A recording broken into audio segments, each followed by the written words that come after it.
आता बघूया टॉप 9 मोठ्या घडामोडी। भंडाऱ्यातील कार्यकर्त्यांचे मोबाईल आणि व्हॉट्सअप ग्रुप सर्व्हेलन्सवर टाकले तर बावनकुळेंचे खळबळजनक वक्तव्य। दरम्यान कार्यकर्त्यांनी बेईमानी केली तर 5 वर्ष दरवाजे बंद करणार, बावनकुळेंचा इशारा। भाजपची खासगी विजिलन्स ऑफिस असलेल्या मुंबई, पुणे, नागपूर या 3 ठिकाणी फोन टॅप करण्याचे मशीन्स लावलेत।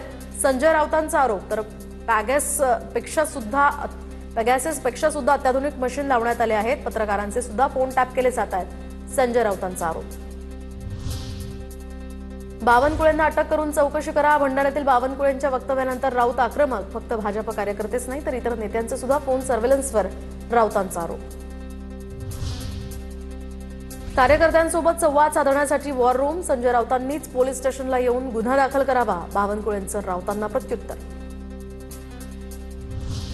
ठाकरेंच्या शिवसेनेचा सोमवारी मुंबईमध्ये निर्धार मेळावा। आदित्य ठाकरे मुंबईतील मतदार यादीतील घोळ सादरीकरणाच्या माध्यमातून समोर आणणार।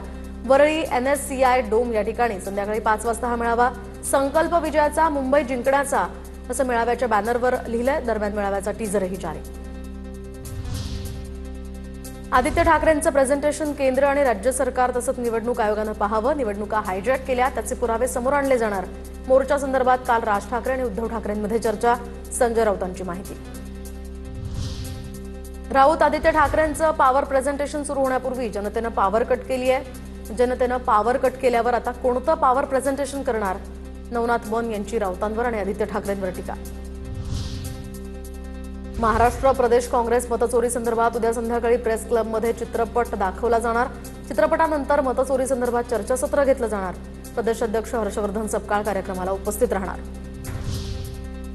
कर्नाटक विधानसभा निवडणुकीमध्ये मतं हटवण्यासाठी पैसे दिल्याचं एसआयटीच्या तपासात निष्पन्न। आळंद मतदारसंघामध्ये संगणकीय प्रणालीच्या माध्यमातून मतदारांची नावं हटवण्याचा प्रयत्न। 80 रुपये देऊन मतदारांची नावं हटवली। तपासातनं समोर 6 जणांवर संशयही व्यक्त।